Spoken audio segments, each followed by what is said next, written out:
అందరికీ నమస్తే అండి. Welcome to Hari Rayalaseema YouTube channel.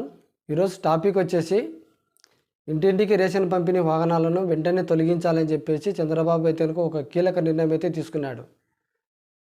ఈ వాహనాలను ఎందుకు తొలగిస్తున్నారు, వచ్చేసి ప్రజలు ఏ విధంగా ఇబ్బంది పడుతున్నారు, ఎటువంటి సమస్యలు ఎదుర్కొంటున్నారు, వీటిలో జరుగుతున్న మోసాల గురించి కొద్దిమంది అధికారులు చెప్పడం జరిగింది. కాబట్టి ఈ రేషన్ వాహనాలు ఎందుకు తొలగిస్తున్నారని చెప్పేసి వీడియోలో మొత్తం క్లారిటీ చెప్తాను.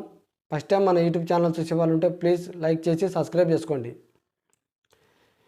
ఈ రేషన్ పంపిణీ కార్యక్రమం జరపాలంటే ఖచ్చితంగా ప్రతి ఒక్క రేషన్ పంపిణీ వాహనదారుడికి లాగిన్ ఐడి అయితే ఇచ్చారు.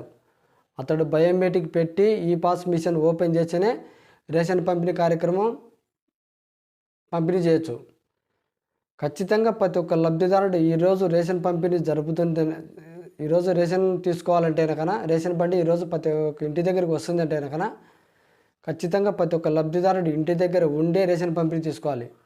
లేదు నేను మళ్ళీ మరుసటి రోజు రేపు తీసుకుంటాను, లేకుంటే ఎల్లుండి తీసుకుంటానంటే కనుక వీలు పడదు. ఎందుకంటే కనుక లాగిన్ ఐడి ఇచ్చినది రేషన్ పంపిణీ వాహనదారుడికి. అర్థమైందా? ఇక్కడ రేషన్ పంపిణీ లాగిన్ ఐడి ఇచ్చినది ఆ వాహనం ఉంటారు కదా, అతనికి ఇచ్చారు. అదే డీలర్కి ఇచ్చింటే కనుక ఎప్పుడు కావాలంటే అప్పుడు మనం రేషన్ పంపిణీ తీసుకోవచ్చు. అతడు ఇంటి దగ్గరే ఉంటాడు, అతనికే లాగిన్ ఐడి ఉంటుంది కాబట్టి మనం ఎప్పుడు వీలైతే అప్పుడు తీసుకోవచ్చు అని చెప్పేసి కొద్దిమంది అధికారులు అయితే చంద్రబాబు చెప్పడం జరిగింది. అలాగనే ఇంకొక సమస్య కూడా చెప్పినారు. సార్ గంటల కొద్ది ఎండలో నిలబడి అది సర్వర్ పనిచేయకపోయినా కూడా క్యూలో నిలబడాల్సింది చాలా ఇబ్బంది పడుతున్నారు ప్రజలు. కాబట్టి ఈ రేషన్ వాహనాన్ని వెంటనే తొలగించాలని చెప్పేసి నేను కొద్దిమంది అధికారులు అయితే చెప్పడం జరిగింది. అలాగే ఇంకొక సమస్య కూడా చెప్పినారు.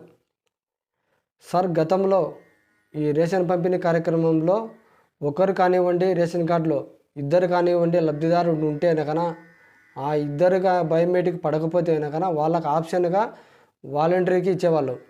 అతడు బయోమెట్రిక్ వేసి రేషన్ పంపిణీ అయితే ఇవ్వచ్చు సార్. అలాగైనా ఒక లబ్ధిదారుడు రేషన్ కార్డులో ఉంటే కనుక అతనికి కూడా బయోమెట్రిక్ పడకపోతే ఖచ్చితంగా వాలంటీర్ వ్యవస్థ ద్వారా బయోమెట్రిక్ వేసి ఆ రేషన్ పంపిణీ అయితే తీయచ్చు. అటువంటి సందర్భాలలో ఆ లబ్ధిదారుడు ఊర్లో లేకుండా ఎక్కడ పని మీద వెళ్ళాడంటే కనుక ఖచ్చితంగా వాలంటీర్ ద్వారా ఆ రేషన్ పంపిణీ అయితే తీయడం జరుగుతూ ఉంది. కాబట్టి వీటిని వెంటనే అరికట్టని తీసేయాలని చెప్పేసి నిన్న కొద్దిమంది అధికారులు చెప్పడం జరిగింది.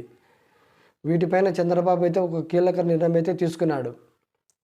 ఇటువంటి సమస్యలన్నీ ఇబ్బంది పడుతున్నారు, ఇటువంటి మోసాలన్నీ జరుగుతున్నాయి. కాబట్టి వెంటనే రేషన్ వాహనాలను తొలగిస్తాము తొందరలో అని చెప్పేసి నిన్న క్యాబినెట్ సమావేశంలో చెప్పడం జరిగింది. కాబట్టి తొందరలో ఈ రేషన్ వాహనాలను తొలగించడం జరుగుతూ ఉంది. మనకు యథావిధిగా గతంలో ఉన్నటువంటి డీలర్ ద్వారా మన రేషన్ పంపిణీ అయితే తీసుకోవాల్సింది ఉంటుంది. వీటిపైన మీరేమనుకుంటున్నారో కామెంట్లో చెప్పండి. వీడియో నచ్చితే లైక్ చేసి సబ్స్క్రైబ్ చేసుకోండి. Thank you.